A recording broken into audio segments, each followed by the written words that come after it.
রাজনাথ মুখার্জি দুর্গার জন্য ভালো ভালো খাবার নিয়ে গেল কালীচরণ বোসের অনাথ আশ্রমে। তাহলে কি দুর্গা ধরা পড়ে যাবে? এমনটাই দেখবেন আজকের পর্বে।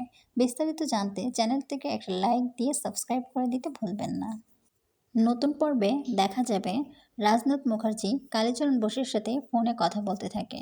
সে বলতে থাকে সে দুর্গার জন্য খাবার নিয়ে আসবে। সে দুর্গার জন্য গলদা চিংড়ি, পার্শে মাছ আরও বিভিন্ন ধরনের খাবার সে নিয়ে আসবে। এমন সময় চলে আসে সেখানে বৈদেহী মুখার্জি।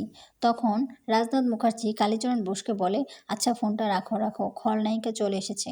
তখন কালীচরণ বোস বলে, কি বলো, কে খলনায়িকা? তখন রাজনাথ মুখার্জি বলে, কে আবার? আমাদের বৈদেহী মুখার্জি।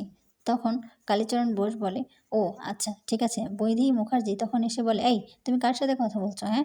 তখন রাজনাথ মুখার্জি বলে, আমি অফিসের একজনের সাথে কথা বলছি। তখন বৈদেহী মুখার্জি বলে, কি কথা বলছো? হ্যাঁ। তখন রাজনাথ মুখার্জি বলছে, আরে আছে, যাও তো তুমি আমার ফাইলটা নিয়ে আসো তো। তখন বৈদেহী মুখার্জি বলে, কিসের ফাইল? তারপর রাজনাথ মুখার্জি বলে, আরে যাও না, একটা অফিসের ফাইল রাখা আছে, তুমি একটু ফাইলটা গিয়ে তাড়াতাড়ি নিয়ে আসো।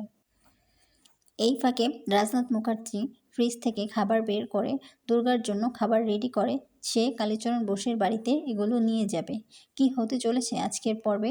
তাহলে কি রাজনাথ মুখার্জি তাদের সব প্ল্যান জেনে যাবে? আপনারা আপনাদের মতামত কমেন্ট বক্সে জানিয়ে যাবেন।